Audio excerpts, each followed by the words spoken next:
1er décembre 1081, Paris. Un bébé naît dans le palais royal. Il s'appelle Louis.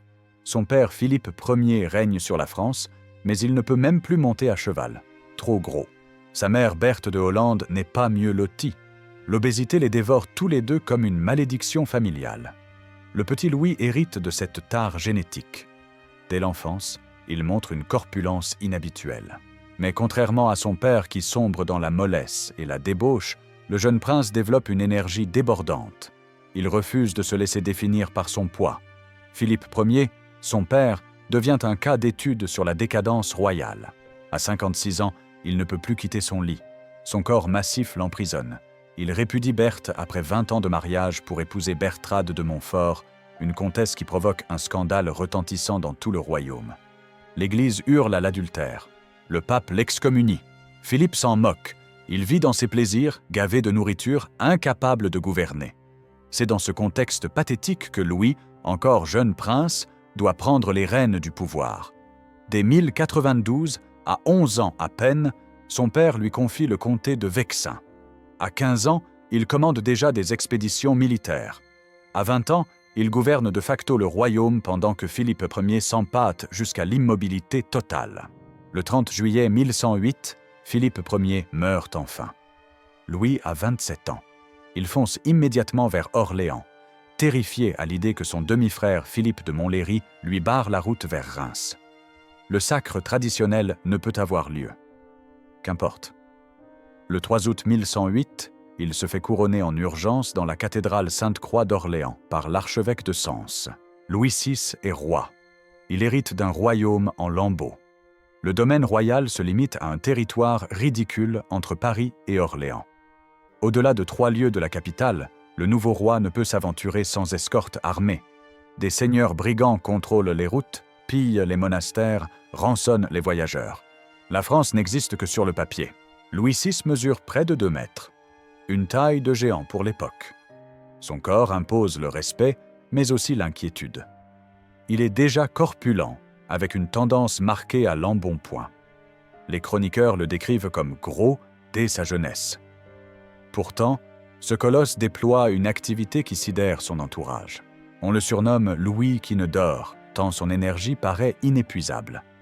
À la chasse, il galope pendant des heures. À la guerre, il chevauche en tête de ses troupes. Il dort peu, mange beaucoup, combat sans relâche. Cette hyperactivité compense son poids, du moins au début. Car Louis ne contrôle pas son appétit. Il dévore. Les festins médiévaux regorgent de viande grasse, de sauces épaisses, de vins capiteux.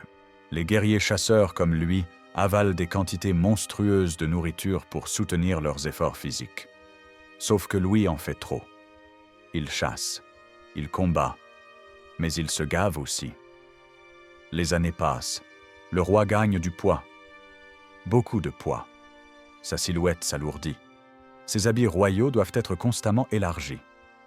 Les chroniqueurs emploient des termes de plus en plus crus. Corpulent, gros, gras, ventripotent, obèse. Difforme par l'embonpoint du ventre. Le vocabulaire latin s'enrichit pour décrire cette transformation physique spectaculaire. Mais Louis refuse de ralentir. Son corps l'alourdit. Soit. Il compensera par la volonté. Et il a un plan. Soumettre un par un tous les seigneurs brigands qui terrorisent son domaine. Le royaume capétien de 1108 est une fiction juridique.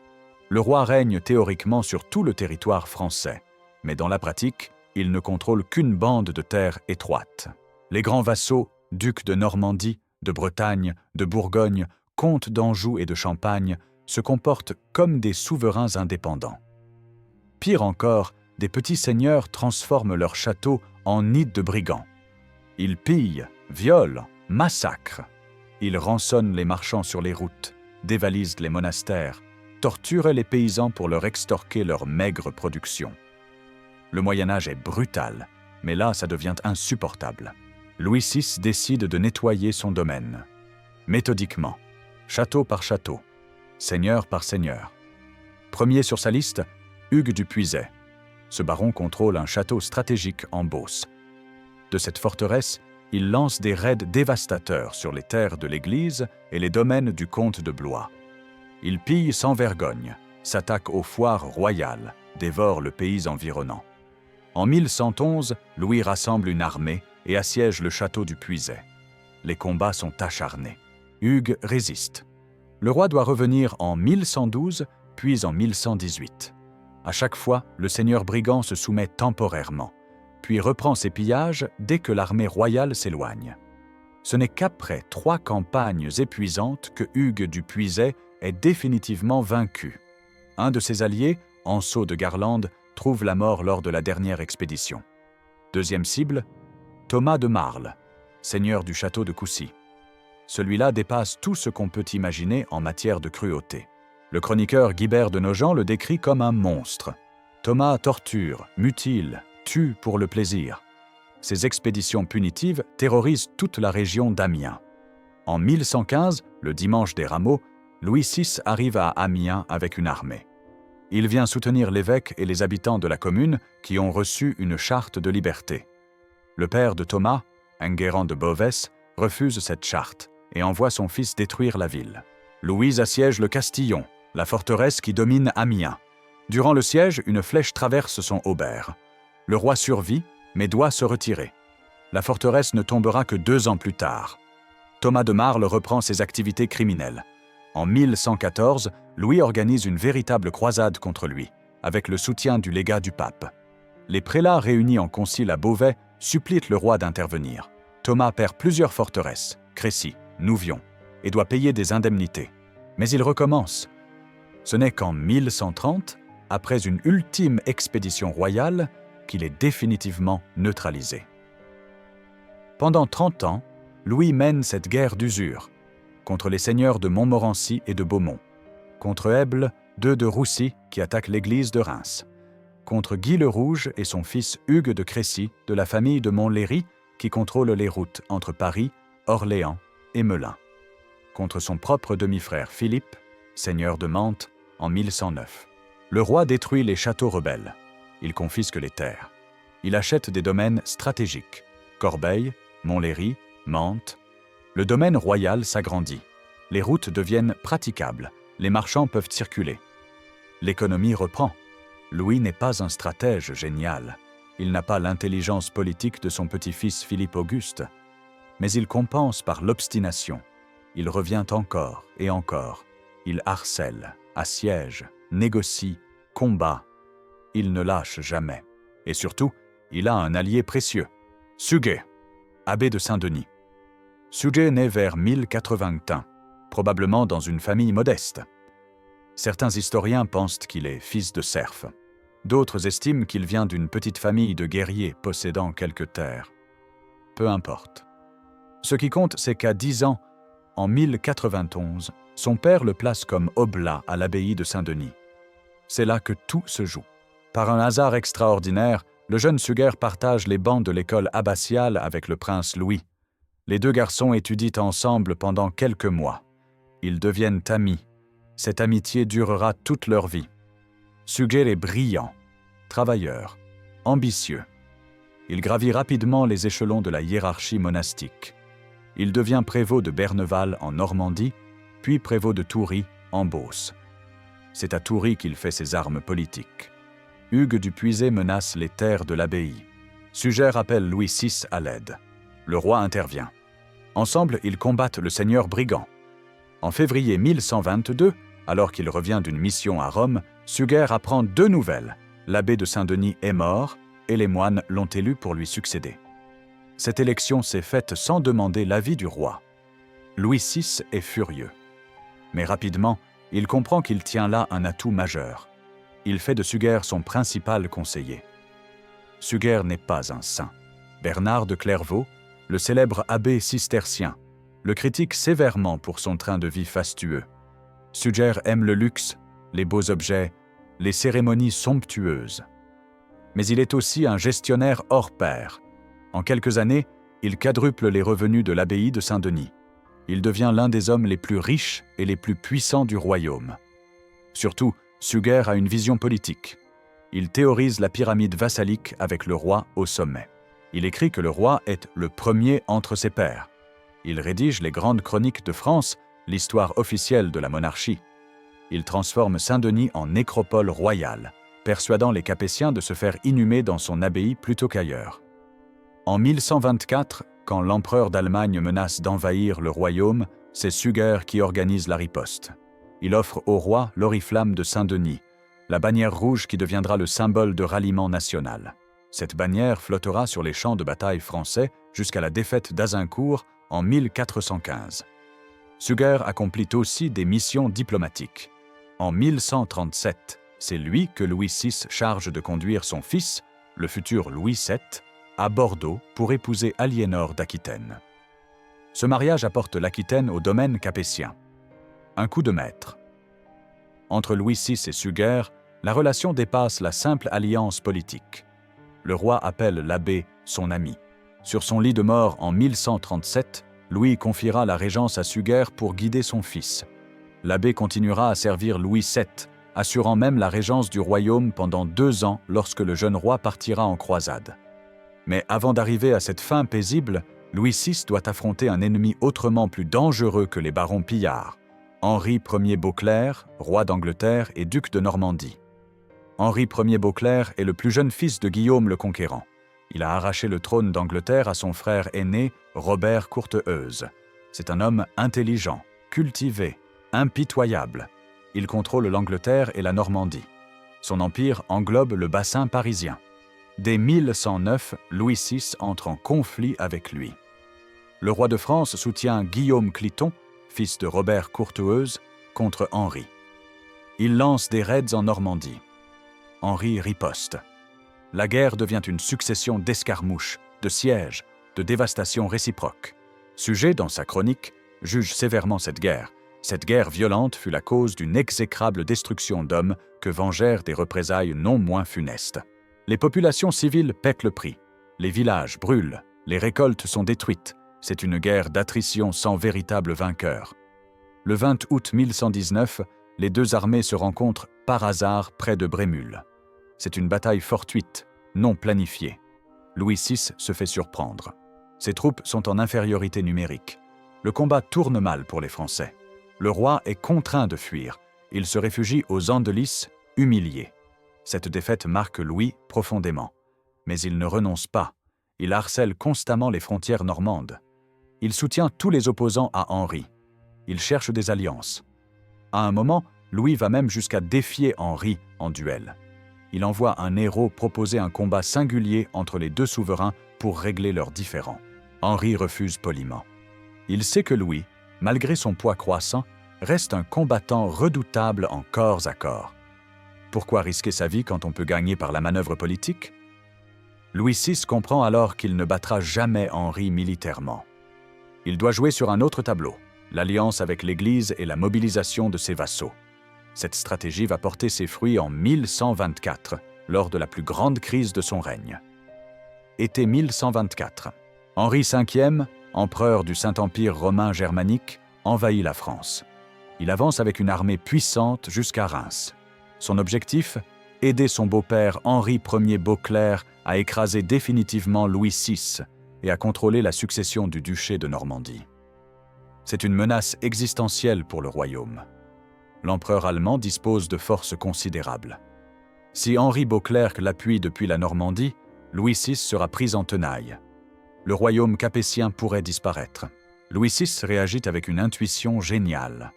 Pour la première fois dans l'histoire de France, il fait appel à l'OST, la convocation générale des vassaux du royaume.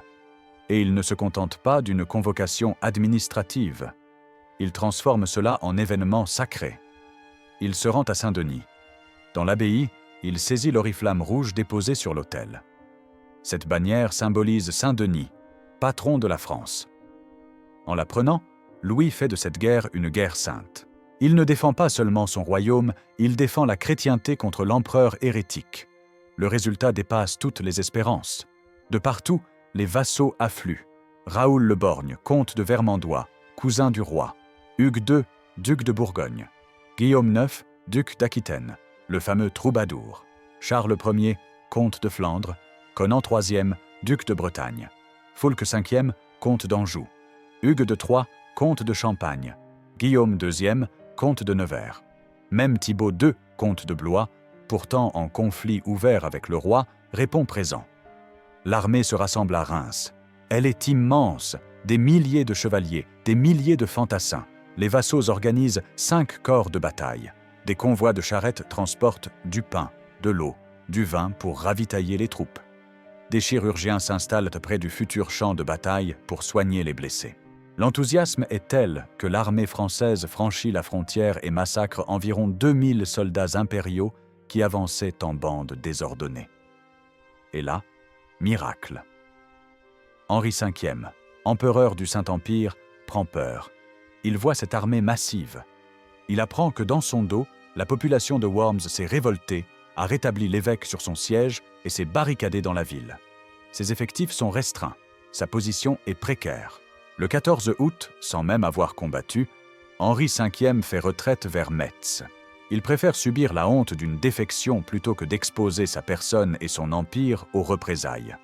La bataille n'a pas eu lieu, mais c'est une victoire éclatante pour Louis VI. Il a réussi l'impossible, rassembler tous les grands vassaux du royaume sous sa bannière. Pour la première fois, la France existe comme une réalité politique et militaire. Le roi n'est plus un seigneur parmi d'autres. Il est le chef incontesté du royaume. Cet événement de 1124 préfigure Bouvines, 90 ans plus tard. Il montre que le système féodal, loin d'être anarchique, peut s'organiser autour du roi quand la menace est suffisamment grave. L'esprit national, qu'on croit né sur le champ de bataille de Bouvines en 1214, existait déjà en germe sous Louis VI. Mais cette victoire a un coût. Louis VI a maintenant 43 ans. Les années de guerre incessantes, les chevauchées, les sièges, les blessures, tout cela pèse sur son corps déjà lourd. Et surtout, il n'arrête pas de manger. Les festins après les victoires, les banquets diplomatiques, les repas gargantuesques des guerriers. Louis dévore sans frein. Son obésité, déjà marquée, devient monstrueuse. Les chroniqueurs multiplient les descriptions alarmées. Le roi grossit à vue d'œil. Son ventre s'arrondit démesurément. Ses jambes peinent à le porter. Monter à cheval devient une épreuve. Les armures doivent être constamment refaites, élargies pour accommoder ce corps en expansion permanente. Vers 1125 à 1126, Louis VI franchit un seuil critique. L'obésité le rend semi-impotent. Il ne peut plus combattre. Il ne peut plus chasser, sa passion de toujours. Les déplacements deviennent difficiles. La dysenterie, maladie fréquente à l'époque due aux conditions sanitaires déplorables, l'affaiblit encore davantage. Le roi qui ne dormait jamais doit maintenant se reposer constamment. Le batailleur est devenu un homme cloué dans ses palais. On estime son poids à plus de 150 kilos, peut-être davantage. Pour l'époque médiévale, c'est colossal. Les contemporains n'ont jamais vu un roi aussi gros, mais Louis conserve son esprit politique. Il ne peut plus chevaucher, soit. Il gouvernera autrement. Il délègue les opérations militaires. Il se concentre sur l'administration, la justice, la diplomatie. Sujet devient encore plus indispensable, servant d'intermédiaire entre le roi immobile et le royaume en mouvement. En 1126, Louis XVI lance une expédition en Auvergne pour soutenir l'évêque de Clermont contre le comte Guillaume VI d'Auvergne. Son armée prend Pont-du-Château sur l'Allier et oblige le comte à capituler. En 1126 encore, il revient en Auvergne et incendie Montferrand malgré l'intervention de Guillaume IX d'Aquitaine. Cette manifestation de l'autorité royale aussi loin dans le sud du royaume a un retentissement considérable. Le roi de France peut frapper partout, même quand il ne peut plus marcher. Le 13 octobre 1131, un drame frappe Louis XVI. Son fils aîné Philippe, l'héritier du trône, meurt accidentellement. Il a été projeté de son cheval dans les rues de Paris. Le prince s'est fracassé contre un porc qui traversait la rue. Cette mort absurde plonge le roi dans le désespoir. Suger intervient immédiatement. Il conseille au roi d'associer son deuxième fils Louis au trône sans attendre. Le jeune prince, qui voulait être moine, est sacré en 1131. La continuité dynastique est assurée. C'est à ce moment que Suger recommande l'adoption du bleu comme couleur de la dynastie capétienne en signe d'allégeance à la Vierge Marie. Cette décision marque symboliquement le passage d'une royauté guerrière à une royauté sacrée. En 1137, Suger négocie le mariage du jeune Louis avec Aliénor d'Aquitaine. Ce mariage apporte l'immense duché d'Aquitaine au domaine royal. C'est le plus grand coup diplomatique du règne. Louis VI ne peut plus bouger, mais son conseiller manœuvre pour lui. Juillet 1137. Louis VI rentre d'une expédition punitive contre le seigneur pillard de Saint-Brisson-sur-Loire, près de Gien. Il ne conduit plus lui-même ses opérations, mais il veut superviser. Sur le chemin du retour, il tombe soudainement malade au château de Béthisy-Saint-Pierre, en forêt de Compiègne. C'est la dysenterie. Son corps épuisé, affaibli par l'obésité, ne résiste pas. Les médecins ne peuvent rien faire. Le roi agonise pendant plusieurs jours. Le 1er août 1137, Louis VI meurt. Il a 56 ans. Son fils Louis VII, âgé de 17 ans et couronné depuis 6 ans, lui succède sans contestation. La transition se fait en douceur, preuve que Louis VI a réussi à stabiliser la dynastie. On inhume le roi en l'abbaye de Saint-Denis, selon le souhait de Suger. Louis XVI est le premier capétien à être enterré dans ce qui deviendra la nécropole des rois de France. Que reste-t-il de ce règne de 29 ans? Un bilan étonnant pour un roi que l'histoire a presque oublié, éclipsé par son père Philippe Ier et surtout par son petit-fils Philippe Auguste. Louis VI n'a pas gagné de bataille glorieuse. Il a même connu des défaites humiliantes, comme à Brémul. Il n'a pas étendu significativement le domaine royal. Son corps l'a trahi, le rendant impotent pendant les 15 dernières années de son règne. Mais il a accompli quelque chose d'essentiel. Il a restauré l'autorité royale. Quand il monte sur le trône en 1108, le roi de France ne peut s'aventurer au-delà de 3 lieues de Paris sans escorte. Quand il meurt en 1137, on peut circuler librement de Paris à Orléans.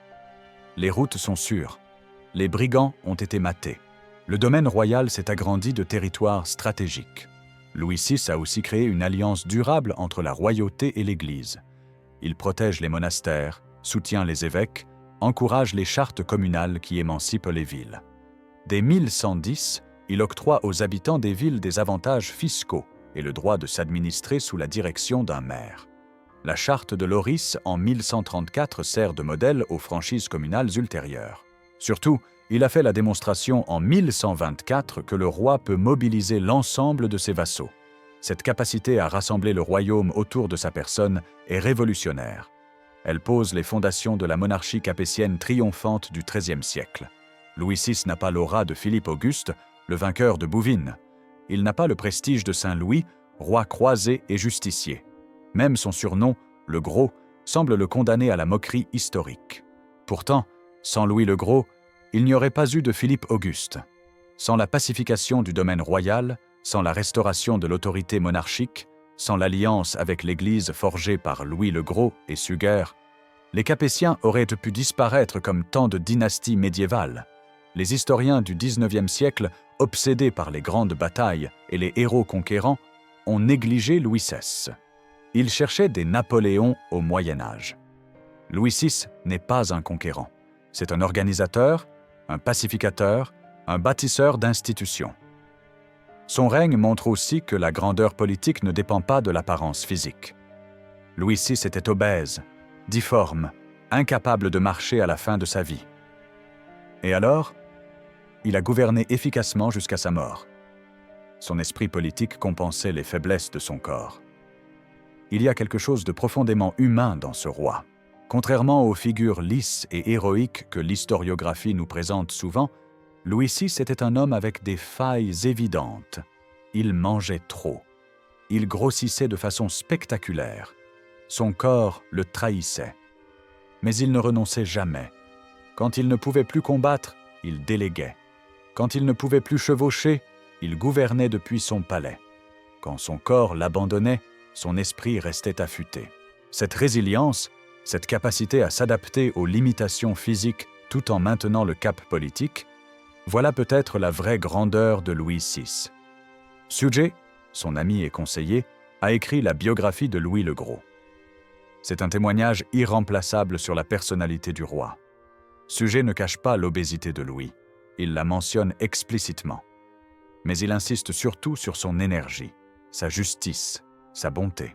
Dans sa vie de Louis le Gros, Suger construit un récit où chaque chapitre suit le même schéma, un désordre survient, Louise intervient, un nouvel ordre s'établit. C'est une vision idéalisée, certes, mais elle correspond à une réalité historique. Louis VI était un restaurateur de l'ordre, un pacificateur, un justicier. Revenons à la question du titre. Comment un homme de 150 kilos, incapable de marcher, a-t-il pu sauver la France? La réponse tient en plusieurs points. D'abord, Louis VI n'était pas toujours obèse et impotent. Pendant les 20 premières années de son règne, c'était un guerrier infatigable. Il a mené lui-même les campagnes qui ont soumis les barons brigands. Il a combattu le roi d'Angleterre. Il a restauré l'autorité royale par sa présence physique sur les champs de bataille. Ensuite, même quand son corps l'a lâché, Louis VI a su s'entourer. Suger n'était pas qu'un conseiller, c'était un alter ego politique. Ensemble, ils ont développé une administration efficace, une stratégie diplomatique cohérente, une vision de la royauté comme institution sacrée et nationale. Enfin, Louis VI a compris que le pouvoir royal ne repose pas seulement sur la force militaire. Il repose aussi sur la légitimité, sur l'alliance avec l'Église, sur la capacité à rendre la justice, sur la protection des faibles contre les puissants. En soutenant les communes contre les seigneurs oppresseurs, en protégeant les monastères, en encourageant le commerce, Louis VI a créé une base sociale pour la monarchie. La mobilisation de 1124 contre l'empereur allemand illustre parfaitement cette réussite. Sans tirer l'épée, Louis VI a fait reculer l'empereur. Comment? En démontrant qu'il pouvait rassembler tous les vassaux du royaume sous sa bannière. Le prestige moral du roi, renforcé par le symbolisme religieux de l'oriflamme de Saint-Denis, valait mieux qu'une armée. Ce moment est fondateur. C'est la première fois qu'on voit émerger quelque chose qui ressemble à un sentiment national français. Les vassaux ne répondent pas seulement à l'appel de leur suzerain direct. Ils répondent à l'appel du roi de France, défenseur du royaume contre l'envahisseur étranger. Un siècle plus tard, Philippe Auguste reprendra cette stratégie à Bouvines. Il mobilisera les vassaux contre une coalition étrangère. Il utilisera les mêmes symboles religieux et nationaux. Et il gagnera. Mais le modèle, c'est Louis VI qui l'a créé. Il y a un paradoxe fascinant dans le règne de Louis VI. C'est précisément au moment où son corps le trahit le plus qu'il remporte ses plus grands succès politiques. Entre 1125 et 1137, Louis VI est semi-impotent. Il ne peut plus combattre, plus chasser, plus chevaucher. Son obésité est devenue handicapante. Pourtant, c'est durant cette période qu'il mène l'expédition en Auvergne qui impressionne tout le royaume. C'est durant cette période qu'il assure la transition dynastique après la mort de son héritier. C'est durant cette période que Suger négocie le mariage avec Aliénor d'Aquitaine. Comment expliquer ce paradoxe? Peut-être que l'immobilité forcée de Louis XVI lui a permis de se concentrer sur la gouvernance plutôt que sur les chevauchées militaires. Peut-être que son incapacité physique l'a poussé à déléguer efficacement, à faire confiance à ses conseillers, à développer une administration plus sophistiquée. Les grands conquérants médiévaux sont souvent des hommes jeunes et vigoureux qui meurent à la guerre. Richard Cœur de Lion, tué par une flèche à 42 ans. Charles le Téméraire, tué au combat à 44 ans. Louis VI, lui, a survécu jusqu'à 56 ans précisément parce qu'il ne pouvait plus combattre. Son obésité l'a peut-être sauvé. Il y a aussi une dimension symbolique. Dans une société médiévale obsédée par la vigueur physique et la prouesse guerrière, Louis VI démontre qu'un roi peut être efficace, même quand son corps le trahit. C'est une leçon de résilience. Le pouvoir royal transcende le corps du roi. Cette idée sera théorisée plus tard sous le concept des deux corps du roi. Le corps physique, mortel et faillible, et le corps politique, immortel et sacré. Louis VI incarne cette dualité de façon presque caricaturale. Son corps physique est obèse et impotent, mais son corps politique rayonne sur tout le royaume. Pourquoi Louis VI est-il si méconnu? Pourquoi l'histoire l'a-t-elle relégué au rang de roi secondaire, éclipsé par ses prédécesseurs et ses successeurs plus glorieux? Plusieurs raisons expliquent cet oubli. D'abord, Louis VI n'a pas gagné de grandes batailles. Dans l'imaginaire historique français, les grands rois sont ceux qui gagnent des guerres. Philippe Auguste à Bouvines, Saint-Louis en croisade, Philippe le Bel contre le pape. Louis VI a perdu à Brémul. Sa victoire de 1124 n'est même pas une bataille, puisque l'ennemi s'est retiré sans combattre. Ensuite, Louis VI n'a pas laissé de monument architectural majeur. Philippe Auguste construira le Louvre, Saint-Louis la Sainte-Chapelle. Louis VI n'a construit que des fortifications pratiques, des administrations fonctionnelles. Rien de spectaculaire.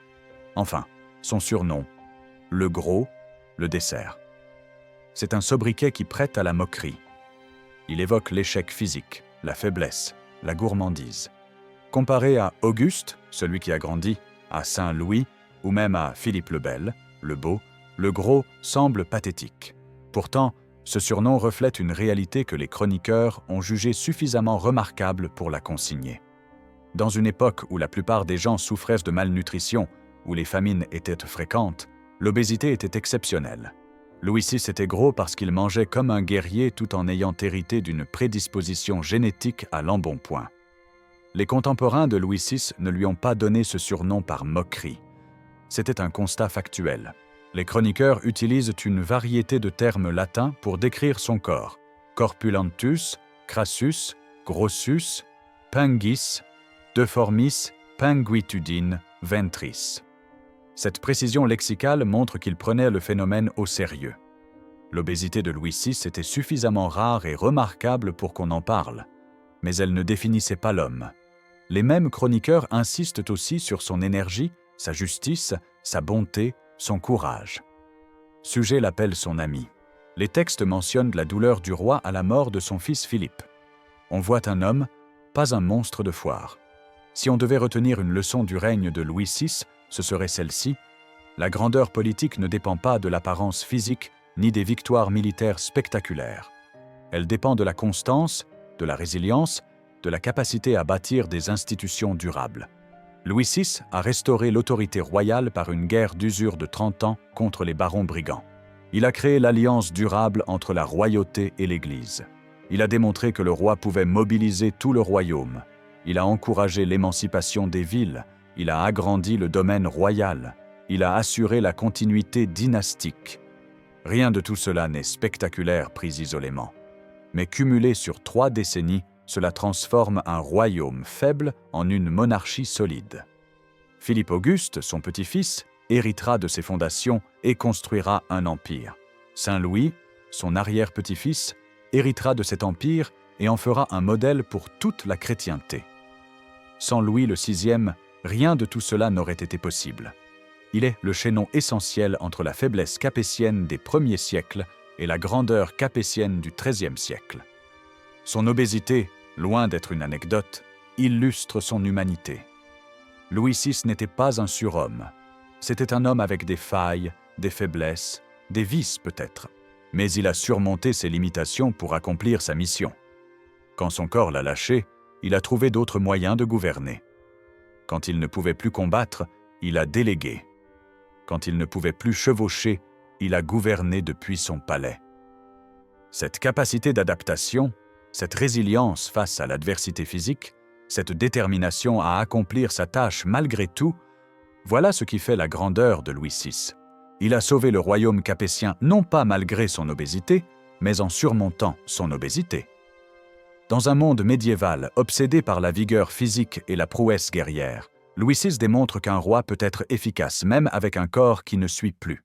C'est une leçon qui résonne encore aujourd'hui.